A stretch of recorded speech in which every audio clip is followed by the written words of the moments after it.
ফলটা কীরকম হবে। যা আয় আসবে তাই দ্বারাই সংসার যাত্রা নির্বাহ করে হরিনাম গুণগান কীর্তন করে দিনরাত অতিবাহিত করবেন। কখনো ছল চাতুরি কপটতা করে অধিক ধন সংগ্রহ করে সংসার যাত্রা নির্বাহ করতে চেষ্টা করবেন না। বুঝতে পারছেন? সেই আচরণ খোলা বেচা সিদ্ধরের দ্বারা মহাপ্রভু দিলেন। এরকমভাবে মহাপ্রভু তার এক এক ভক্তের দ্বারা এক একটা আচরণের বিষয় তিনি শিক্ষা দিলেন। যাই হোক, তো একবার কি হয়েছিল, শিবানন্দ সেন যখন ভক্তদের নিয়ে যাচ্ছিলেন, সেইবার অনেক ভক্তদের গৃহিণীরাও তারা তখন নীলাচলে যাচ্ছিলেন মহাপ্রভুকে দেখবার জন্য।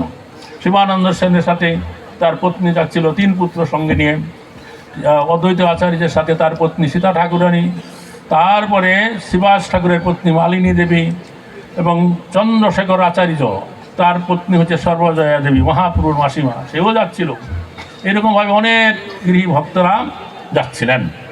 তো তার মধ্যে একটা ভক্ত যাচ্ছিলেন, যার নাম হচ্ছে কি নাম যেন, গোপাল না পরমেশ্বর।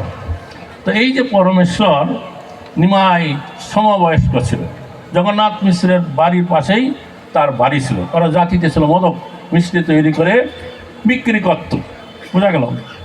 তখন এই যে শিশু নিমাই কখনো কখনো সেই পরমেশ্বর দাসের কাছে চলে যেতেন। আর সেই পরমেশ্বর দাস নিমাইকে এতটাই ভালোবাসতেন, তার বাবা মা মিষ্টি লাড্ডু তৈরি করে রাখছে বিক্রি করবে বলে, সে নিমাইকে এত ভালোবাসলো, বাবার মার কাছে জিজ্ঞাসা না করে সেখান থেকে মিষ্টি এনে নিমাইকে দিত, বোঝা গেল। তো যাই হোক, এইভাবে সে পরমেশ্বর দাস বড় হলো। পরে তিনি গৃহস্থ হইলেন এবং তার পত্নী হলো, একটা পুত্র হলো, নাম হচ্ছে কি নাম, গোবিন্দ ছেলের নাম। তো সেইবার সেই গৃহিণীদের সাথে সেই পরমেশ্বর দাসও তার স্ত্রী পুত্রকে নিয়ে নীলাচলে গেছিলেন। যখন গেলেন তখন মহাপ্রভু এক এক ভক্তের সাথে মিলিত হয়েছেন, তাকে আলিঙ্গন করছেন, কথা বলছেন। আর পরমেশ্বর দাসের আর ধৈর্য সহ্য হচ্ছে না, যে আমি এই পূর্বকে বাল্যকাল থেকে দেখছি, তাকে আমি নিজে হাতে মিষ্টি খাওয়াইছি। হ্যাঁ, তখন তিনি তাড়াতাড়ি আগাই এসে মহাপ্রভুকে প্রণাম করে বলছে, মুই পরমেশ্বরা, আমিও আইছি। তখন মহাপ্রভু, আরে পরমেশ্বর তুই আসছিস?